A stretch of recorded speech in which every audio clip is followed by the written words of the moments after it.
let's take it across to our expert panel that's joining us right here in Business Tonight with the fate of key economic bills that still hangs in balance. What is the take that our expert panel has on this winter washout? We've got Swaminathan Aiyar, our consulting editor, Rajeev Chandrashekhar, Rajya Sabha MP, and Sumit Mazumder, president of CI. Thanks very much, each one of you, for being with us. Swami, let's begin with you. I know you're critical about this washout. Who do you blame for it? Without doubt, the opposition. I mean, it's not the ruling party that's created the washout. The opposition has created it, as has been happening for a great many years, and the BJP itself did so when it was in the opposition. So we've got to the stage where we are degenerating into what you might call street politics, that instead of issues being debated in the legislature, and that being the way that the ruling party and the opposition party contest each other's ideas, we are now having it done in the form of street politics. Okay, Swami says it's the opposition to be blamed. Rajeev Chandrashekhar, you were in the parliament, you were part of all this madness. Who do you blame? I mean, Sandeep, it's quite obvious that the blame is with the Congress party. I think the fact that we have had almost 3 weeks of day-to-day disruptions and all based on a changing reason every day I'm not into the blame game, but if you have to really dig into why this parliament session has been such a waste of time and money and effort, and precious bills that needed to be passed in the session haven't been passed, you need to look no further than the Congress. Fair enough. Let's throw it to the corporate India. Then Sumit Mazumder, President CI, also joining in on the debate. You know, Swami and Rajeev both believe it's the opposition to be blamed. Did corporate India expect more from the government in terms of a reach out? What's your view? Who's to be blamed? You know, rather than blaming anybody, I will say that it's been a huge disappointment for industry. We expect the parliament to function. The parliament is there to function. And the whole, a washout is not a good thing for the country. So obviously there's a huge disappointment and dejection on this account. Swami, I know you believe that the principal blame lies on the main opposition, and that's the Congress party, because street fights were being played out within the House. But doesn't the government deserve some stick as well? I mean, would you not apportion some part of the blame to the BJP? They perhaps did not reach out enough or were not as conciliatory to begin with. Don't you believe it deserves some part of the stick? I would say that something has gone seriously wrong when you keep talking about why the ruling party should be reaching out to the opposition. Did Margaret Thatcher ever reach out to the Labour Party and try and mollycoddle them and say, please be nice to me? Was she not democratic? Of course she was. Did Ronald Reagan sit around reaching out constantly to the Democratic Party? He did not. Who says that in a democracy it is the job of the ruling party to reach out and kindly soothe the opposition? Why? I mean, it's another matter that you might say that just as a matter of practical politics, if you don't do that, those fellows won't cooperate, right? So you may say as a matter of practical politics, it may make sense to say, okay, cater to their egos. But the question, more fundamental, is why the hell should they cater to the egos? If you've been elected, the job of the government is not to look after the hurt feelings of the opposition. It is to look after the feelings of the people of India. And if those are things, I think, see no reason why the opposition should not be fully blamed for what's happening.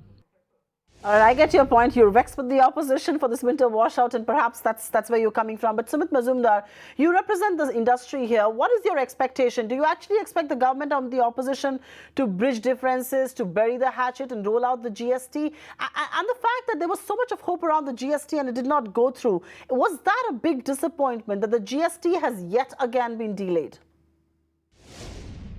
You know, GST, of course, is a huge disappointment, and I can go into the reasons for it. But the governments did come together.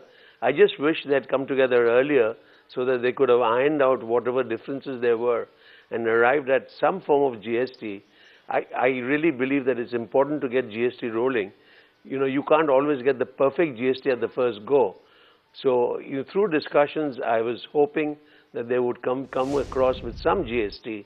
And then as we go down the path, any rate corrections could always happen, or inclusion or exclusion of certain items could always happen. Fair enough. I want to extend that point further. Rajiv, there was so much of hope being built up at the start of the session with the Prime Minister doing that chai pe charcha with former Prime Minister Manmohan Singh and Congress President Sonia Gandhi. People thought that was the meeting that's going to create the breakthrough in the GST. It didn't happen. Do you believe that the government should have done more in terms of reaching out to the opposition? Could their floor strategy have been different? And would you, to that extent, apportion some blame to the BJP? At the beginning of the session, that was my view, that the government needed to do more. I think the government has done a lot more, has been very conciliatory throughout the session, very receptive to open discussing everything in Parliament, including the much hyped and overhyped intolerance debate. There has been, from the government standpoint, every effort to engage with and commence a discussion. But if the response is of disruption, then you can't have a debate. And if you can't have a debate, you have a legislation. And the important part to note for this, and the real clinching evidence for this, Sandeep, is the fact that yesterday the Juvenile Justice Act got passed, not because somebody in the Congress developed a conscience about juveniles and crimes.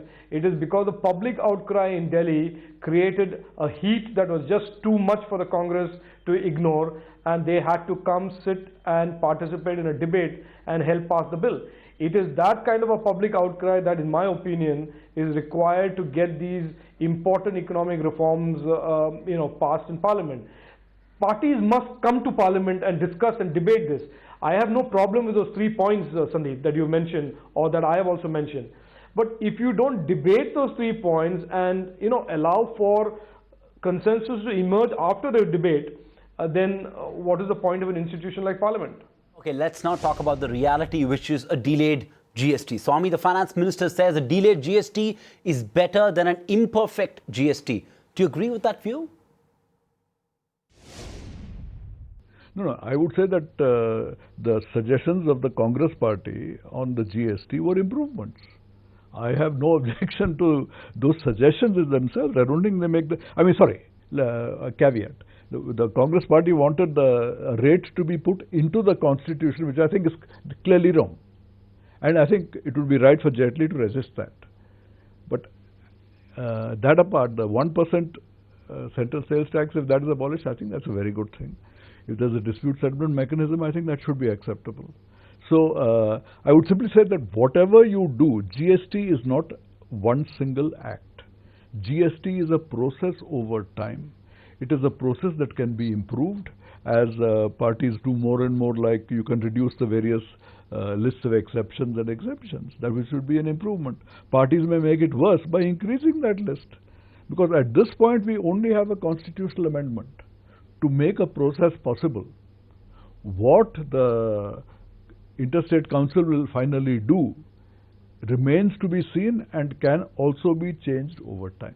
So I would say for the timing, let's go with it. I would agree with Jaitley that you should not be having this cap of 18% in the constitutional amendment. But that apart, to abolish the central sales tax, I would be all for it. All right. So Swami has a selective view on some of the suggestions that have been made and accepted or not accepted. But Rajiv, it's an irony that it's both Mr. Jaitley and his predecessor, Mr. Chidambaram, who say in equal breath that a delayed GST is better than an imperfect GST. As someone who had his skin in the game in terms of being a member of Indian industry, do you essentially agree with that view? Do you believe India can afford a delayed GST? No, my view, I will respectfully disagree on that issue. I believe that GST is an important reform. It is a reform that will require time and it will evolve over time. There is no such thing as a perfect GST, notwithstanding whatever economists or people claim. We have to move to the construct of an open market, one market. It will be imperfect in the beginning, but it will evolve and become perfect as time goes. That is the nature of taxation reform. There has never been a tax code anywhere in the world or a tax reform anywhere in the world that has been perfect from the get-go. So I belong to the school of thought that GST should have been passed, and I still hope that it will be passed, even if a special session is required in January, that we call for a special session and pass it. All right, let's keep our fingers crossed because we at TT now are all for the GST to finally see the light of day. But Mr. Mazumdar, the bankruptcy bill, and that's really the less controversial. It is perhaps just going to ease businesses folding up that have landed into trouble as far as Indian jurisdiction is concerned. Are you disappointed that even that could not see past the muster of the House and has been referred to the parliamentary panel? I mean, I know the reason why the opposition has done it because it was being passed as a money bill and they didn't want to do so. But are you disappointed with the course that the bankruptcy bill itself has taken? It's a disappointment because Parliament was not functioning the way Parliament should have functioned. That's why. Otherwise, the bankruptcy law being deferred by another session, I don't think it's such a big issue because we've lived with this sick industries law for so long. So the bankruptcy law, even if it's slightly delayed, we can live with it. But we obviously expect it to come through because it will make a huge difference in the operations of companies. Okay, let's talk about the big picture then. The way foreign investors and corporate India should read this this disruption session after session. Rajeev, do you think now foreign investors and corporate India should just get used to this as the new normal? Is this the new normal, this level of disruption? Should people temper their expectations as far as legislative reforms are concerned? No, this cannot be the new normal, Sandeep. I mean, I honestly, look, I mean, even if people say, let's reconcile to this, I'm not prepared to accept that a country like ours with economic aspirations and governance reform aspirations that we have and that the 2014 elections represented should be given short shrift to because a group of people decide that Parliament should not function. I am not one of those who believe that. This is not the new normal. This should not be the new normal. I really believe this is an aberrational behavior by a party trying to remain relevant in a changing polity, in a changing governance. And I hope that they realize that the best way to earn the faith of people is to contribute to the growth and transformation of our nation rather than to be a roadblock and obstructive. All right, Swaminathan Aiyar, a consulting editor, let you have the last word. Monsoon session, a washout. Winter session, almost a washout.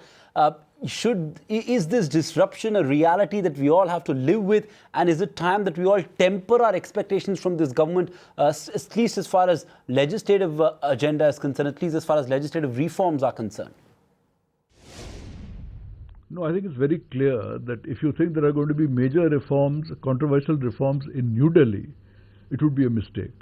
And yet to think that nothing is happening in New Delhi is also a mistake. The mineral auctions thing that went through, it was very positive, very good act that went through. Land acquisition did not go through.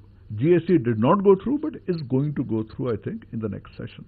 The bankruptcy code, it has been introduced.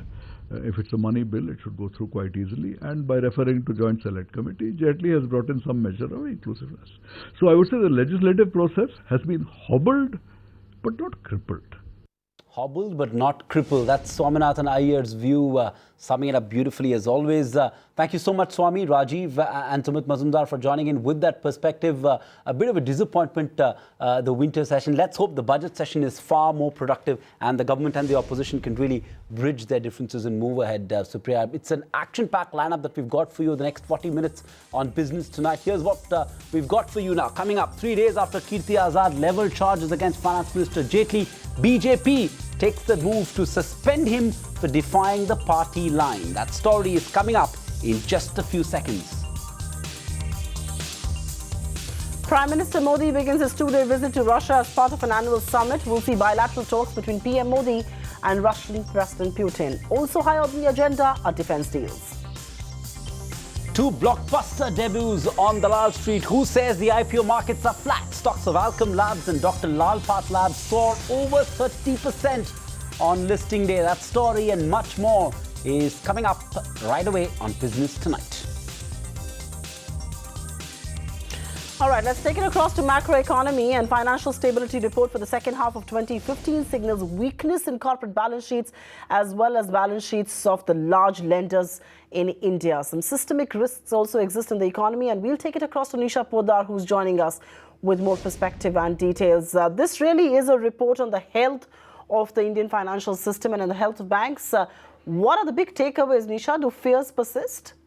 Oh, definitely, yes, Supriya. And it's turning out to be more of a chicken and egg story here, because economic revival is so important for corporate balance sheets to improve. Until corporates really come back into the economy and become more active, don't know how the economy is going to really see the real amount of growth. And that is quite required at this point, because the Financial Stability Report has highlighted that corporate balance sheets are weak at this point. And if it continues like this, and if economy doesn't pick up, then by March 2017, it could really reach a very bad level as far as the gross NPA situation is concerned. When we talk about the non-performing assets, they have really reached the peak and hit the roof when it comes to the public sector banks, and they are seeing a huge concern coming in on that front. Apart from that, this is coming at a time which at the moment credit growth, the bank sector is seeing a bad credit growth offtake when it comes to the corporate side, and some bit of offset is being seen from the retail loan growth, but that's clearly not enough. And therefore, the return on assets, return on equity,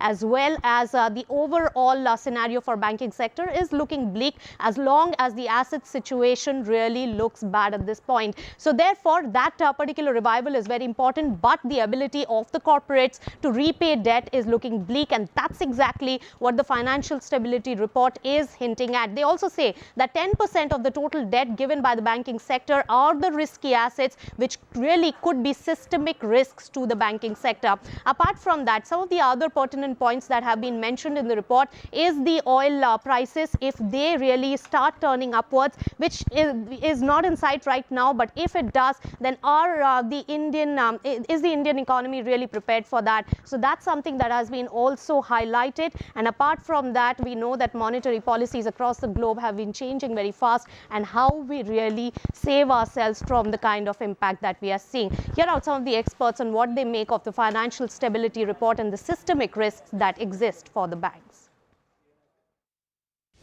The problem is that when we are saying that banking system is under stress, and we are postponing recognizing the NPA and making the provision for that, what we are the message we are giving? When we are saying 5/25 restructuring, all we are saying, bank must postpone their decision, and they must penalize the good customers to get away from this stress. Whereas globally the system is that you recognize the problem, make the provision, write off whatever is necessary and go ahead, so that good customers do not suffer. I feel that so far as the cyclical NPLs are concerned, we may see some improved picture in the second half, but so far as the structural NPLs are concerned, it will take some time. So I think I will take a position in between. There is no need to be extraordinarily cautious or pessimistic, but at the same time we have to wait and watch. ET Now's consulting editor Maithili Busturma joins in as well with a quick take on that report. Maithili, how seriously does the government take the warning that it should not get complacent about low crude oil prices, because much of the cheer in the macro front is on account of falling crude prices? The RBI's Financial Stability Report also contains a warning to the government that it should not get complacent about low oil prices. I think this is a very timely warning, particularly given that oil prices, by the looks of it, are likely to head even lower. So there is a sense that the government might get complacent and assume that the benefits that we are going to get from lower oil prices will continue indefinitely. And that is not the case, particularly in the case of a commodity on which we are so crucially dependent on imports for our entire energy needs. So given that as and when the reversal in oil prices happens, it is likely to be as steep and as dramatic as the fall, I think the government should prepare itself for that eventuality, in which case the lesson clearly is that whatever savings that we are getting from low oil prices, we should use it for productive investment. The fear is that the government, having agreed to things like the 7th Pay Commission, might fritter away those gains on current consumption. Clearly the RBI is trying to warn the government not to go down that path. Find us on Facebook at facebook.com/etnow, and don't forget to click the like button. You can also follow us on Twitter at etnowlive. To stay updated with all our programming, hit the subscribe button on our YouTube channel by logging on to youtube.com/user/etnow.